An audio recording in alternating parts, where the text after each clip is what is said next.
Is Drew Brees ready for a comeback or just ready for another close-up? We've also got Melvin Ingram heading over to join the Miami Dolphins, and Jaire Alexander sticking around in the NFC North. What kind of impact will that have in 2022? It's Luke Braun, Ross Jackson. We got you covered here on today's episode of Locked On NFL.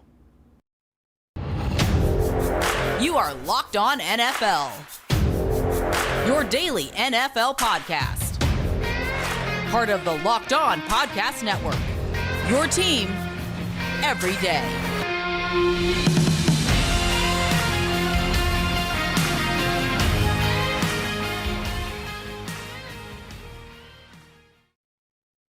What is going on, football fans? It is another episode of Locked On NFL. Thank you so much for making us your first listen of the day every day here on the daily podcast. Keep you up to date with everything going on around the National Football League. It is Tuesday, so you've got Luke Braun at Luke Braun NFL, daily host of the critically acclaimed, award-winning Critics have commented. Locked On Vikings podcast, and myself, Ross Jackson, the host of the illustrious Locked On Saints podcast. You can find me on Twitter at Ross Jackson, NOLA. We appreciate you so much for being here with us, whether you're watching live or you're catching us later in the podcast form, or of course, you can find us daily on YouTube as well. And Luke, the biggest news of the offseason that won't really happen is Drew Brees returning to the NFL. No, it isn't. It's already Tom Brady anyways. This would be, at best, second biggest news of the season, depending on your opinion of Aaron Rodgers. That is absolutely factual. Look, here's what happened, okay? I want to be very, very clear about this from the very beginning. I never say never when it comes to the NFL. Tom Brady's retirement lasted all of 47 seconds. I think this is the closest I have ever been to saying no, never, absolutely not about any news. This is the closest I've ever been to it. Do you understand how far you have to push me to speak in absolutes? More or less likely than Condoleezza Rice, GM of the Browns? Well, for different reasons, I'm going to say it's more likely than that. But when it comes down to Drew Brees returning, okay, so let's set the story up here. But I'm just telling you right now, I don't buy this at all. And you have to push me pretty far to speak in absolute zeros. Does anyone want this? That's my thing, right? Okay, so here's what happened. News broke that Drew Brees, who retired from the NFL before the 2021 NFL season, he ended up going to NBC, was a studio analyst there for the Sunday Night Football, and then was also, along with Mike Tirico, doing the game calls for Notre Dame, which was really cool because NBC, Mike Tirico, Drew Brees have a little bit of a connection that dates all the way back to the 2006 Dome return after Hurricane Katrina. It's a really special story, really cool stuff. But now you're looking at maybe a potential split there. And when that news came out, I take it that wasn't supposed to come out, or that Drew was a little peeved about that coming out for one reason or another. Either it's inaccurate or it's premature. But either way, Florio broke it, right? Right. He will burn a bridge like that. Yeah, this has been known to happen. He's in NBC, he's NBC Sports, so it makes sense. Yeah. So he basically comes out and says, look, any reports that come out around me, whether it be about I might return to NBC, I might go back to playing football, I might start training for pickleball or, a senior golf tour, I might coach my kids' teams, or all the above, I'll let you know. And the one thing that everyone took from that tweet was the innocuous, I might play football again. Mm-hmm. And now people are seriously considering, Seahawks fans are wondering, whoa.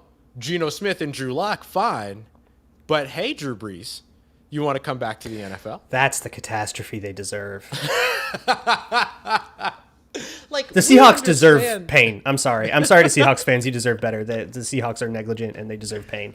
And that would exactly be the pain. All I can ever think about is 10 years ago, Donovan McNabb, last year of his career, played for the Vikings and he got benched for Christian Ponder. How bad do you have to be to get benched for Christian Ponder? And it was he was that bad. It was absolutely the right decision. And all I can think about with these just hang them up, man. Go coach your kids. Play pickleball. Those are great ideas. I would put more money on Drew Brees playing pickleball before I would put money on him playing football again. Sure. Easily. I don't think that Drew Brees wants to come back to football. His wife, Brittany, took to Instagram after he retired and laid out all the injuries that guy went through in 2020. And just the ridiculous amount of stuff that he had to put his body through. And now you look at the New Orleans Saints team, right, which has gone out. They drafted Chris Olave. They signed Jarvis Landry. They grabbed Michael Thomas. Now, Michael Thomas and and Jarvis Landry probably would be good fits with New Orleans. And I'm sorry, with Drew Brees, obviously, right, because they can work short and intermediate. But this is a team that's no longer worried about yards after catch. They're worried about air yards all of a sudden, right? And so now you've built this team around Jameis Winston. And then there's some people that are sitting there going, but if Drew Brees came back, he would be a better fit. And I just don't see that. I don't think that's true.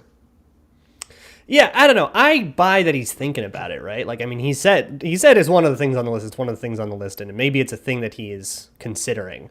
I, too, would be pretty surprised if he actually landed on that and decided to actually come back and play quarterback again. That would be kind of wild. It would, like, everybody agrees that it would be a bad idea. I don't know. The world doesn't need this, man. Go coach your kids. Don't get into business, though. That went bad last time. All right, learn a lesson. Oh, I forgot. Yes, business and philanthropy was the other thing that was on his list. Philanthropy is great. Philanthropy, we love that. Philanthropy.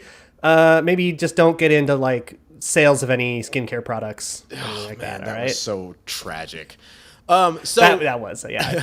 So let's just entertain it for a second, because there is sort of like this extra piece to it. If Drew Brees were to return, Seattle feels like the only place that makes sense, because he's not going back to New Orleans. And that's another reason, by the way, why I don't think that it's going to happen, is because Drew has kind of consistently been New Orleans or nowhere. And I don't see New Orleans saying, all right, Jameis, sorry, but we've got Drew back. I just don't see that taking place. But the big piece here that people have kind of asked about is that do the Saints own the rights to Drew Brees if he were to return? The answer to that is no.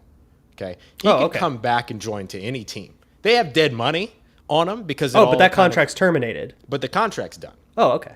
Because it was void years that they ended up sort of accelerating, but it was post June 1 the cut, so then it rolled some of that extra money back into 2022. So he's still on the books for New Orleans, but the contract itself is terminated. So he can go and sign everywhere. It's not a situation like when Sean Payton decides to come back to coaching. And yeah, I said it like that on purpose because I think he will. The Saints will have to trade his rights. They would get nothing for Drew Brees coming back and going somewhere. Did I see, or was that fake? Did I see Sean Payton's Twitter banner is Fox Sports? It is indeed Fox Sports. He is joining Fox Sports. Spill the beans on that? No, the report already came out. Okay. The report already came out. It was also Florio. He's headed to Fox to be a studio analyst and fill in on off days for Jimmy Johnson, if I remember correctly. I don't believe he's doing any game calls, but he'll be there in studio. I'm excited for that. I am. Sean Payton's going to be good TV. Oh, yeah. We have some more. There's a lot of news for the middle of May to talk about here. We got Melvin Ingram. We've got Jaire Alexander extended on Monday. First things first, though, let me talk to you about the best tasting protein bar on the planet. Brand new flavor from Built Bar. Absolutely delicious. So I've been talking about their Built Puffs for forever, the marshmallowy kind that tastes like something you'd get in your Easter basket as a kid, but it's low sugar, low fat, low calorie, chock full of protein. Now they came out with a birthday cake flavor of this. That's still only 9 grams of sugar, this whole thing. I've got one right in front of me. For the people at home, there's your crinkle. It's degenerate. It's delicious. It absolutely is the kind of thing you would want to eat at 2 a.m. after like a bad day and you can't sleep.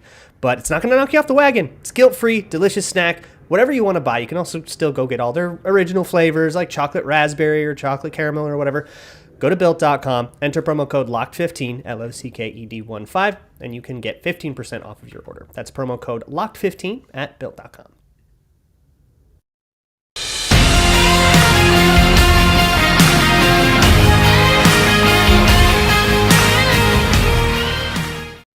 All right, everybody, continuing on with today's episode of Locked On NFL. It's Luke Braun at Luke Braun NFL, myself, Ross Jackson at Ross Jackson NOLA. Thanks so much, as always, making us your first listen of the day, every day here on the show. For your second listen, I want you to go and check out Locked On NBA because they're doing something really cool right now. They're about to do like a lottery mock draft. So if you are a team like my favorite team that's picking in the lottery, it can be some good entertainment for you with the NBA lottery later on Tuesday. So, Luke, we talked about Drew Brees and his potential return to football. We'll see what happens. We both seem to be on the same page that it's not a great idea. No. What was a great idea, though, is the Miami Dolphins signing Melvin Ingram, or more importantly, Melvin Ingram joining the Miami Dolphins.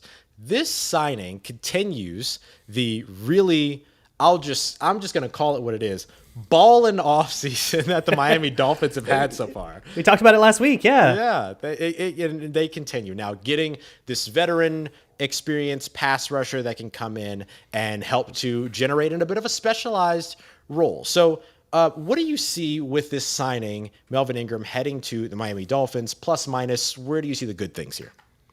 I mean, having that presence is always good, right? Like, he's got all the experience, and he's been used in the past, especially in some of his Charger days, as a sort of roving presence and that like versatility.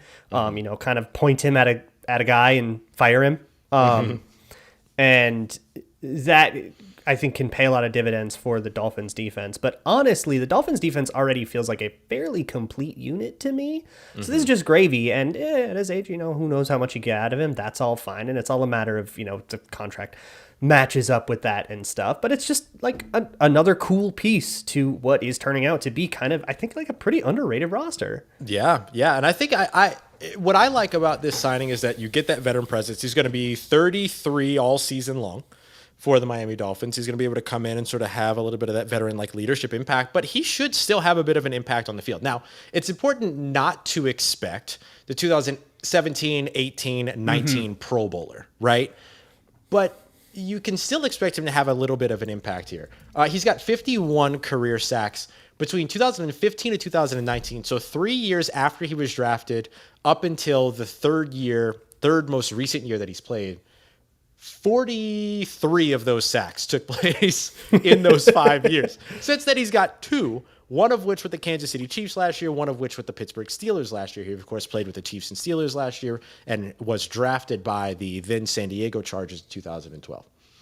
The role that I like best for him is letting him be kind of like a stand-up pass rusher from the second level. Because then you get to take he still has a bit of quick twitch ability. He's still extremely strong, and he's a very, very good pressure generator. I don't want to just say sack artist, because again, we haven't seen that very much, but he's a pressure generator, right? And doing that while allowing him to end up in situations where he's potentially matched up with a tight end or a running back, I think really allows you to maximize what he can do to opposing quarterbacks. Yeah, and that is really reminiscent of Zadarius Smith with the Packers. And he would talk about that rover role a lot, where he was kind of, his film study responsibility over the week would be find whichever offensive lineman is worst and then tell the coach, and then the coach says, okay, you'll line up against that guy all day. Right. And that can be what you do with Melvin Ingram and however many snaps you get. Look, they paid him 1 year, $4.4 million. They are not expecting an all-pro season out of this guy. Right. The contract will always tell you what the team really thinks. And what they think is this is a guy that is what the Vikings paid Sheldon Richardson last year. A guy that's going to come in, play a role, be a valuable piece, but it's not like you're building around him. That is already a built unit, and now you're just kind of hanging pictures on the wall, and that rocks. Yeah, it's really solid. Like, it's a solid move for them. And I think that the other piece that's really important around all this is how it complements the rest of the defense, because now you're able to maximize this pass rush as best as you can with Phillips, and then you've got Jerome Baker. Like, you have these pieces that are going to be able to generate some pass rush for you already, right? And then you add Melvin Ingram to that, and then you have these other pieces like Javon Holland, and you have Byron Jones, and you had the big extension for Xavier Howard earlier this offseason. And so now all of a sudden you're generating pressure, and even if you don't get the sacks there, you might disrupt the passer on a pass attempt, which leads to an interception. And you have one of the best ball hawking corners in the NFL waiting for exactly that to happen. You have rangy secondary players waiting for that to happen, for Melvin Ingram to just make contact with the quarterback as he's releasing the ball, and then a duck goes up in the air, and all of a sudden they can beat opposing receivers to it. Those moments happen when you make these like undervalued kind of low-level quote-unquote signings. Now, this is Melvin Ingram. We're not really talking about a low-level player here, but we are talking about, as you mentioned, a low-level contract, $4.4 million in a 1-year deal. So those are the moments that it ends up making an impact for you. So if you can get, let's say, 1 or 2 impact plays out of Melvin Ingram every 3 games, all of a sudden, $4.4 million is well worth it, especially in a 17-game season and in a tough situation in the AFC East, where we've watched this Miami Dolphins team now go 9-8 and 10-6 in the last 2 seasons and not make the playoffs. Yeah.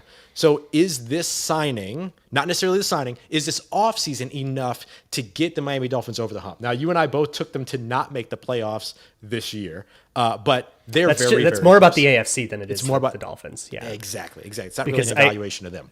Because they absolutely can. And I think, if I remember, we both agreed that, like, we wouldn't really be shocked if they did. It's just if we had to pick one. Here's the deal. Football is is my favorite word, symbiotic. It is a symbiotic sport. Locked On Vikings listeners are sick of hearing that word. Oh, Saints, Locked On Saints listeners too. I can promise you that. Yeah. And when you have a guy like Ingram who can, say, loop, on a stunt, right? Line up in one gap and loop around to another one, right? And he has that athleticism, and he could still be a straight pass rusher, and you can be that tricksy with him. What it allows you to do is stuff like sub out your nose tackle for a series and put in your backup nose tackle, and all he has to do is crash into the guard. He doesn't need to beat him on a pass rush. He doesn't need to really just needs to be like a body pointed in the right direction, and you can rest your nose. That's the kind of impact that can have. And then suddenly everybody gets a little bit better, rising tide lifts all boats, that kind of thing. Yep. I'm happy for the Dolphins. I think they can legit contend for a wild card spot with the Patriots.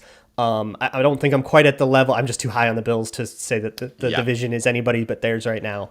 But it's really exciting.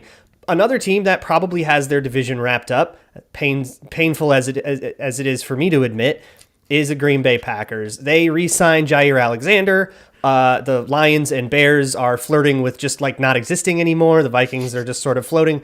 We'll talk about that in a little bit. First, let me talk to you about your car. It's rainy season in a lot of parts of the country, and that means you have to have your windshield wipers set. If that's streaky, that can get real dangerous real fast as that rubber continues to wear and tear. But you don't have to go get your entire windshield wiper replaced. That's really expensive. Just a little blade. And you can get that at rockauto.com for less than $4. Just go to rockauto.com, make your year and your model, just measure, make sure you're getting the right inches, and you can just slide it off and on. That's it. You don't need to go to a mechanic. You don't need to do any of that. Total DIY, easy enough. You can get anything your car needs at rockauto.com. From if you're a total DIY gearhead and you're looking to replace something from total scratch, you can get all the parts you need. If you just want to get repairs but a little bit cheaper and you need a part that the mechanic's going to upcharge you for, they might make you spend 30, 50, even 100% more, but Rock Auto can get that same part from the same manufacturer shipped directly to your door, and you're going to save money doing it. So head on over to rockauto.com, and whatever it is you buy, let them know that Locked On sent you. Rock Auto, amazing selection, reliably low prices, all the parts your car will ever need.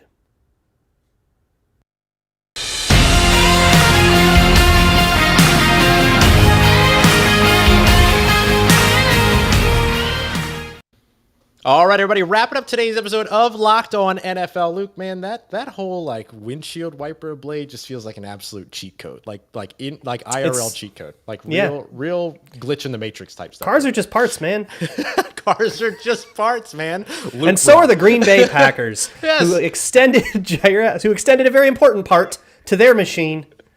Jaire Alexander. I think you have the details. Very well done. Yeah, this is a huge contract. This is an absolutely outstanding contract. So it's about $21 million per year. You're basically looking at a 4-year, $84 million contract. $31 million in the first year. Now, a lot of that, of course, is a signing bonus. Yeah, it's cash flow, right? Right. Cap hit. Not cap hit, exactly. And so it's a really great contract structure. It's fantastic for the player, of course, with Jaire Alexander. But, man, this is such a great extension and a great move by the Green Bay Packers, who are kind of almost alone in the NFC. Like, who are the contenders in the NFC? Green Bay Packers, Tampa Bucks. Bay, right? Yep. Rams. The Rams, that's a few. I think the Cardinals and 49ers could put some stuff together if they really wanted to. I think you got a wild card over there with your Saints. Oh, Cowboys. Cowboys in the NFC Cowboys, East. of course, in the NFC East, and then just a factory of sadness kind of everywhere else. That's kind of I like the Eagles roster, but maybe I'm really high on their draft, and I might be overreacting to the immediate impact that would have. I don't know. It's the NFC is very bleak, and the AFC is where all the power is. Yeah. But that means, everybody in the NFC is going to have a weak schedule, right? And then suddenly, somebody ends up winning 10 games that absolutely shouldn't, that kind of thing. But with the Packers, so the thing about a contract is people get really bogged down in the numbers, and every number sounds big. Like, oh my God, $15 million is a life-changing amount of money. But in the NFL, a $15 million contract these days with this new cap environment is modest. This is a $20 million hit that is basically uncuttable next year, and not really restructurable either because of how big the cap hits are in future years. There's not really anywhere to put the money. So the Packers will be paying market rate a lot for Jaire Alexander, and I don't think a single Packers fan is going to be upset about that. No. This dude's worth it. Yeah. And in the NFC North in particular, the receiver situation in the NFC North is bleak. You've got the Packers themselves relying on a couple rookies, which obviously Jaire won't play against them except practice, but you have the Lions who signed DJ Chark and Jamison Williams, if healthy. We don't even know if he's going to be ready to start the season. There's the Bears who are in a new concoction of hell where they have 18 receivers on their roster, and I think 2 of them are rosterable.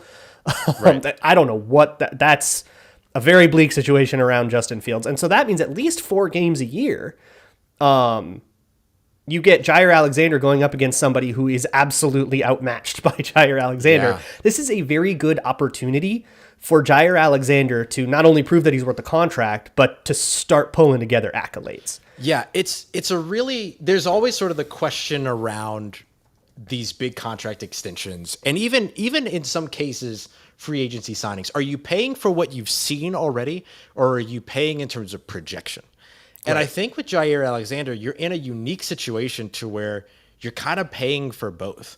He doesn't have the big... He's 25. Yeah, right? He's only 25 years old. He doesn't have the big interception numbers. He's only got 5 career interceptions so far. But you have to look beyond that. And you have to look at things like, what's the completion percentage when he's targeted? Well, 64.8% his first year. Not so great. After that, below 55% every single season. So when you look at all that, yards per completion have been around 10 yards the last 2 seasons. That's outstanding, because that means not only is he good in coverage because he's sticking to his receivers, but he's also making tackles at the catch point. He's not allowing a ton of yards after catch. These are the things that you start to look at as an organization and say, okay, there's something here. A lot of fans and a lot of people who are looking inward to the NFL will want to look at the interception numbers, the pass breakup numbers, the pass defense numbers, things like that. But you have to consider, is your starting corner that's going to see, 1,000 snaps in a season, 900 snaps in a season, is that player going to be a, let's say, liability in the perimeter run game, for instance? Jaire Alexander is not. And I think that's such a huge benefit in terms of the additional piece beyond coverage that you get with a corner like this.